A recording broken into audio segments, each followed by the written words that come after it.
As members of AFA-CWA, we have been working alongside other aviation unions to prevent Norwegian Air from manipulating the US-EU Open Skies Agreement to undercut US aviation and our jobs because we participated in the process, know the agreement, and we know what they are trying to do is illegal. Right now, Congress is considering whether to allow the pending Trans-Pacific Partnership trade deal, the largest in history, to be fast-tracked, meaning simply voted on as a whole and not reviewed or amended. The TPP, negotiated in secret, would open competition for American jobs with Pacific Rim countries such as Malaysia, Vietnam, Chile, and Peru. The economic power of countries involved is more than 40% larger than the 27-nation European Union. If this bill is fast-tracked, our elected representatives won't be given the chance to read it, let alone amend it. We look at it this way. Flight attendants wouldn't vote to ratify a contract without reading the contract language, and Congress shouldn't either. It's crucial to understand that these fast-track trade deals are bad for flight attendants. They are bad for collective bargaining, and they obliterate the democratic process. If fast-track authority is granted by Congress, this wouldn't simply apply to the deal at hand, but it will apply to as many trade agreements as can be negotiated both by this White House and the next one. The next big trade deal that will come up is the Transatlantic Trade and Investment Partnership, commonly called TTIP.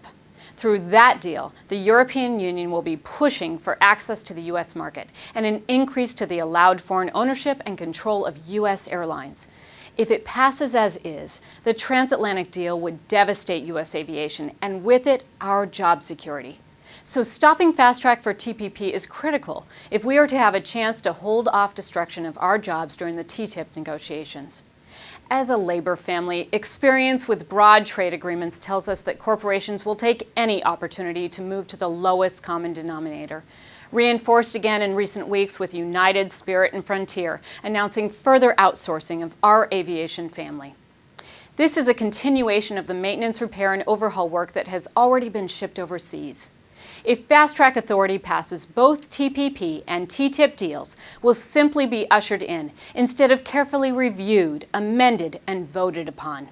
Corporate America and their multinational corporate pals will be working overtime to buy this deal with action by Congress in the next 100 days. But we have people power. AFA-CWA is part of a coalition of more than 100 groups, including national faith and community leaders standing shoulder to shoulder to support working Americans against fast-track authority. Fast-track is wrong for Americans who care about the safety, security, and vitality of U.S. aviation. This week, AFA and CWA members are taking action by calling members of Congress, and we will continue to voice our opposition to fast-track authority until it's off the table. A sample script for Congress and the number to route you to your representative may be found on AFA-CWA.org. We also urge you to join us on Capitol Hill March 4th as we tell members of Congress face-to-face that a vote for fast-track is unacceptable. For the latest news and to let us know you'll join us March 4th, call 844-AFA-2-ACTION. Finally, as a member of the White House Labor Advisory Committee, I will be carrying your message of no fast-track to the policymakers at the highest levels. Make your calls now and tell your family and friends to do the same. Tell our representatives in Washington to oppose fast-track authority. Thank you, and fly safe.